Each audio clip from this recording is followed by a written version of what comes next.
Bonjour à tous, j'espère que vous allez excellemment bien. Aujourd'hui, on se retrouve pour le deuxième match de cette Coupe du Monde 2023, ce deuxième huitième de finale de cette Coupe du Monde 2023 entre le Japon et la Norvège. Un match qui est très intéressant avec une équipe de Norvège qui a eu un premier tour compliqué dans un groupe A qui était pourtant abordable, qui est fini deuxième de ce groupe A et qui avait besoin de montrer certaines choses, mais avec un football norvégien qui n'est plus forcément à la pointe du côté des filles, face à une équipe du Japon qui avait fait un très beau premier tour, mais parfois c'est compliqué en huitième de finale quand on a fait un excellent premier tour, quand on a été au-dessus du lot, parce que parfois en huitième de finale, quand vous arrivez à une équipe face à une équipe qui vous met en difficulté, eh bien vous avez parfois du mal à changer de rythme. C'était notamment arrivé à l'Espagne en 2006, quand elle était arrivée face à l'équipe de France, eh bien elle n'avait pas réussi à changer de rythme. Donc c'est ce qui peut arriver dans ce genre de situation. Et ben on va voir ce qui s'est passé dans ce match. N'hésitez pas à vous abonner à la chaîne, à réagir dans les commentaires, à mettre un pouce bleu et à partager la vidéo sur les réseaux sociaux, notamment auprès de vos proches. Si vous pensez que ça peut les intéresser, dans les commentaires, n'hésitez pas à me dire qui vous a plu, qui vous a déçu. EPS 2.0, c'est sur les plateformes de podcast Amazon, Deezer, Spotify, Google. TikTok, le débrief juste après la rencontre. Et on commence tout de suite avec ce Japon-Norvège. Match qui a été assez plaisant à regarder avec du rythme, mais on sentait quand même que le Japon était au-dessus. La Norvège a tenté de bétonner en début de match, sauf qu'ils se prennent un but très rapidement, un but contre son camp, et ça leur fait extrêmement mal. C'est dommage que la Norvège n'ait pas tenté d'être un peu plus offensif, parce que les fois où ils ont été offensifs, ça a été intéressant, sauf en fin de match où ils se prennent un but, mais ils laissent quand même là des gros espaces. Il y avait un peu trop d'approximation du côté de la Norvège face à une équipe du Japon qui a eu quand même du mal sur cette rencontre. On n'a pas eu le Japon flamboyant du premier match. Donc voilà, un match intéressant. J'aurais, je pense, moins de choses à dire que pour Suisse-Espagne. Bon, du côté du Japon, ce que j'ai aimé du côté de cette équipe du Japon, eh bien, toujours ce choix, ce jeu efficace offensivement. C'est-à-dire que je trouve que offensivement, devant, ça joue quand même pas mal. Alors même si là, ça a été un peu moins bien que d'habitude, il y a eu un peu moins d'efficacité, notamment sur les tirs cadrés, 4 sur 16, donc ça c'est pas top au niveau des tirs cadrés, mais je trouve qu'elles arrivent toujours à se montrer dangereuses. C'est-à-dire, dès qu'il y a le ballon dans les 30 derniers mètres, tout de suite cette équipe devient dangereuse, et ça c'est vraiment très fort, notamment avec les appels, avec le jeu dans la profondeur. Ça c'est très efficace. Pourtant, face à une équipe de Norvège qui était assez regroupée derrière, eh bien elles ont quand même réussi à trouver des espaces. Donc ça, c'était très intéressant du côté de cette équipe du Japon. Dommage, des mauvais choix offensifs parfois qu'on n'avait pas vu sur les premiers matchs.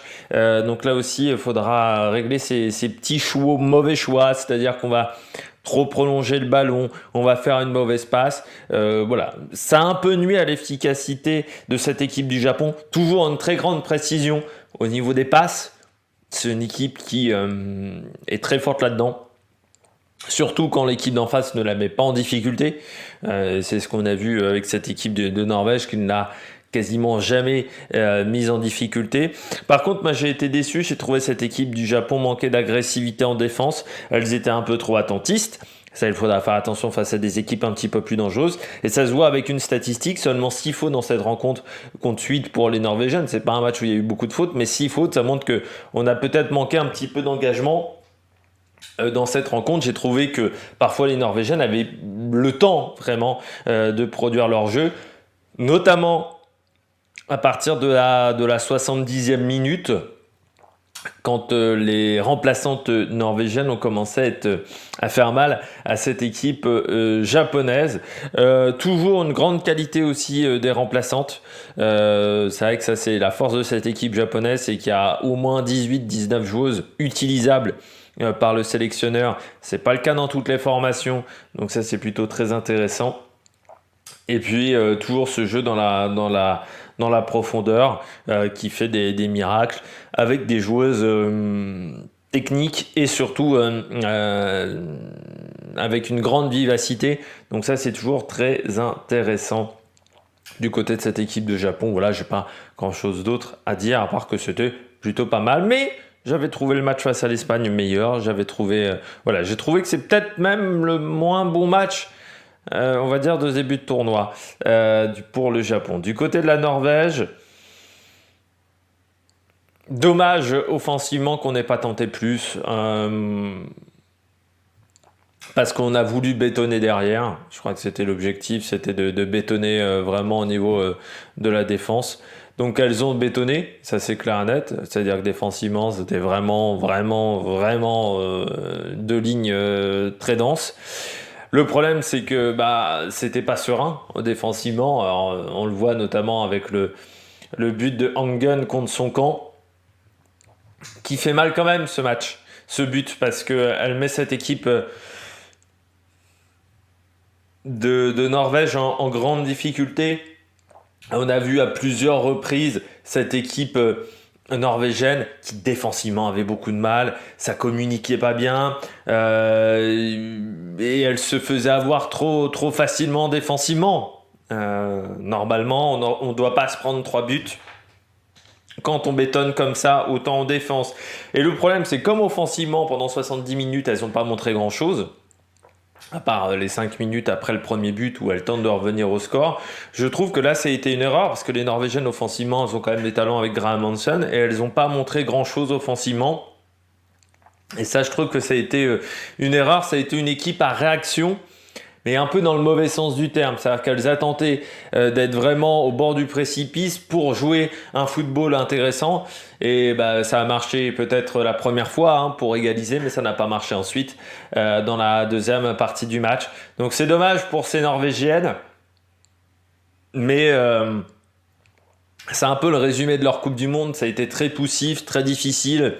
Elles se qualifient quand même en huitième de finale difficilement, dans un groupe qui était pourtant tout à fait abordable pour cette équipe de Norvège, avec un premier match face à la Nouvelle-Zélande qui a été extrêmement difficile, avec Egerberg qu'on a vu un peu dans le dernier quart d'heure, mais qui n'a pas vraiment eu d'importance dans cette Coupe du Monde pour cette équipe norvégienne. Enfin, ça a été compliqué, voilà, pour la Norvège et offensivement notamment. C'est une équipe qui n'a pas marqué beaucoup de buts dans cette compétition. Enfin, on attendait mieux de la Norvège.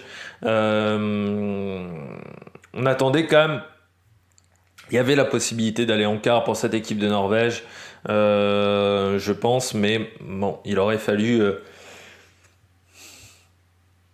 mieux jouer tout simplement. Mais ce football norvégien est quand même en crise depuis 2019. La Coupe du Monde 2019 n'avait déjà pas été exceptionnelle, notamment avec déjà une phase de poule qui avait été compliquée avec l'équipe de France. L'Euro n'a pas été dingue non plus. Et voilà, la Norvège n'est plus un championnat important au niveau du foot féminin.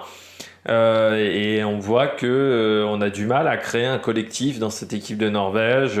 Pourtant, il y a eu des changements de sélectionneurs, il y a eu plein de choses qui ont été faites, le retour d'Ada Egerberg, mais il y a toujours des soucis dans cette équipe de Norvège au niveau notamment défensif. Là, c'était très compliqué ce match parce qu'encore une fois, les Japonaises n'ont pas été si fortes que ça devant quand même. Bon, je crois que j'ai fait le tour de cette rencontre. On passe aux joueuses du match. Pour moi, du côté du Japon, j'ai mis Fujino qui je trouve a été très intéressante. Notamment, elle a fait extrêmement mal à Engen, à Miel 2 aussi, Fujino. Donc ça, c'était très très bien ce qu'elle a proposé. Et puis, j'ai mis en flop Minami, qui a été en difficulté face à Graham Hansen. Alors elle avait l'une des meilleures joueuses du monde, Graham Hansen, mais elle a eu du mal, je trouve, défensivement. Elle a été mise quelques fois en difficulté, donc c'est peut-être une joueuse qu'il faudra changer du côté des Japonais dans cette rencontre, qui n'ont fait qu'un changement. Le coach japonais, il a juste remplacé Tanaka dans la rencontre. C'est peut-être un choix tactique, mais il aurait peut-être fallu faire d'autres changements également. Du côté des plus pour la Norvège, Graham Hansen. Je dirais que, à part sur le premier match, qui a été très compliqué pour Graham Hansen, qui était mal positionné, je pense, en plus sur le terrain. Ensuite, ça a été beaucoup mieux pour la tête d'affiche, qui a été la tête d'affiche de cette équipe norvégienne, beaucoup plus que Egerberg. Donc ça a été pas mal. Les ailes qui ont bien marché, hein, parce qu'à Avi également, c'était pas mal devant. C'est là où ça a marché du côté de la Norvège. Et puis en flop, j'ai mis Hangen parce que le but, il fait extrêmement mal à cette équipe norvégienne et que l'intervention est pas bonne du tout. Donc c'est une très mauvaise intervention. Pardon, et tu peux pas faire ça dans un match aussi compliqué pour toi. Et ça te met forcément ensuite derrière en difficulté. Donc voilà, Hangen en flop dans cette rencontre. Et ben nous, on se retrouve demain. Il y aura donc le match des Pays-Bas-Afrique du Sud. Donc celui-là, on ne pourra pas le débriefer parce qu'il est à 4h du matin, normalement. Et puis il y aura, que je retrouve, le quatrième, huitième de finale. Le match que nous suivrons, ça sera Suède-États-Unis. Ça sera à 11h sur France 3, le Pays-Bas-Afrique du Sud. Ça sera sur France 2 pour ceux qui veulent le regarder. C'est le seul match à 4h du matin, parce qu'après les matchs seront à des horaires beaucoup plus tardifs. Angleterre-Nigeria, ça sera 9h30. Ça sera beaucoup plus facile au niveau des différents matchs. Bon, j'espère que vous avez aimé ces 2 vidéos. N'hésitez pas à vous abonner à la chaîne, à réagir dans les commentaires, à mettre un pouce bleu. Puis nous, on se retrouve pour de nouvelles aventures sur la Melk Production. Ciao, ciao!